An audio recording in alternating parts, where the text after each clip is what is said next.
Theory for you today. And I'm just going to start out by saying it's a lot easier to control the masses and control the narrative around something through emotional manipulation. So you'll notice if something is considered a tragedy, it's like totally taboo to ask questions about it. Case closed, that's it. So if there's people in the comments that have a problem with this or are calling me insensitive for talking about this, that's fine, because if it's true, that's the desired outcome. Anyway, this is the crew of the 1986 Challenger space shuttle mission. Infamously, on January 28, 1986, the space shuttle exploded right after takeoff. The disaster was broadcast on live television to 40 million viewers. Two men, Bob Eberling and Roger Boisjolly, worked tirelessly to warn NASA about an issue with the shuttle's O-rings, making calls and warning anyone that would listen going all the way back to October the prior year.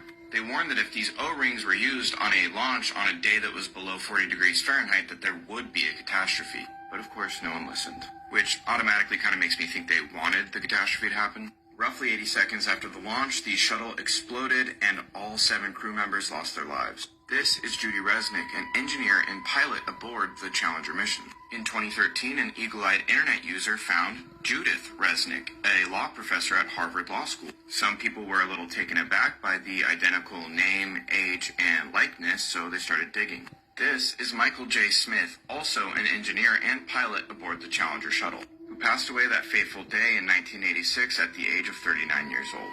This is Dr. Michael J. Smith, professor of engineering at the University of Wisconsin.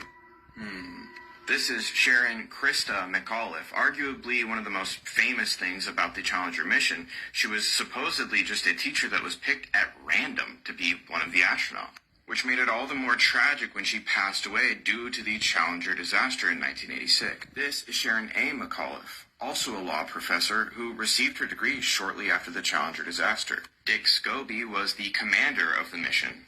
Here's Commander Dick Scobie next to Richard Scobie, the CEO of Cows and Trees. Here's his company's original logo. It's a cow, but it's not in a tree. It's strapped to a rocket, and gee, that jet stream kind of looks familiar. In fact, just in case I wasn't making it clear, the top picture is the Challenger ship shortly after exploding. So, you know, Astronauts Ronald McNair and Ellison Onizuka both passed away when the Challenger shuttle exploded. Miraculously, it was found out that they both had twin brothers, Carl McNair and Claude Onizuka. But ancestry searches were done for both Carl and Claude, and there was no birth records found. And the odds of 2 sets of identical twins in a crew of 7 are astronomical. But that's just a theory. Rest in peace to the crew of the Challenger space shuttle mission.